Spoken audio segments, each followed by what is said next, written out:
Hello everyone, welcome to this new video. We will continue exploring the advantages of DataGate GDP for Progress OpenEdge. If you haven't already, we recommend to check out our previous video on how to create a web form in DataGate GDP for Progress OpenEdge to learn the initial steps. Let's see how it works.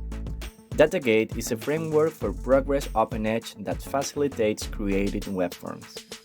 The exchange of information is done through REST transport and in JSON format. It bases its operation on states. The variable values interact directly with the Progress database. The information entered into DataGate GDP goes through OpenEdge for the validation process.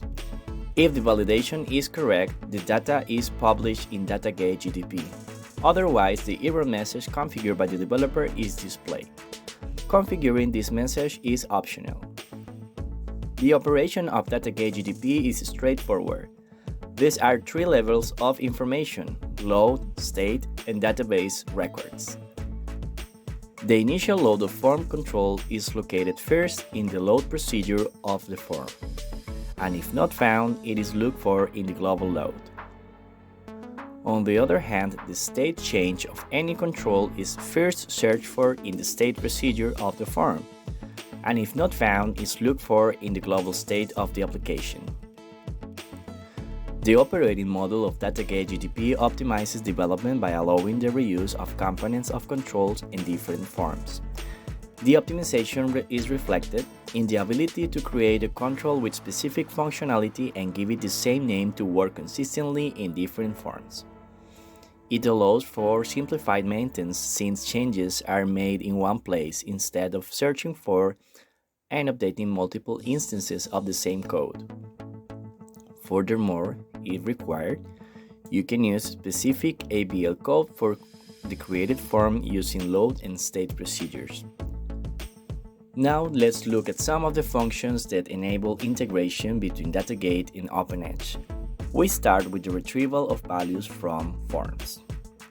DataGate GDP always provides the control name and the value on the screen.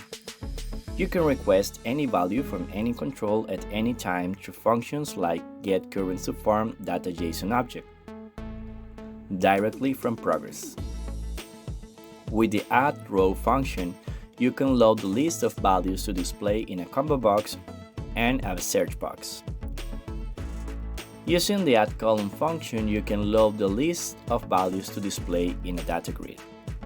In both cases, you should use the serialize function to convert the information into a valid JSON structure.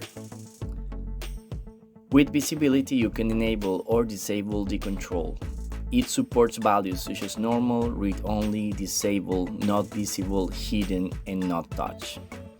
With data state, you can modify the control's value, visibility, and children data. You can view error messages from a subform globally with the gerrorGlobal function or at the control level with theginfofield function. All these syntaxes are integrated into the autocompletion functions of Progress Developer Studio, making development even more straightforward. Thank you for reaching this point. We look forward to seeing you in the next video.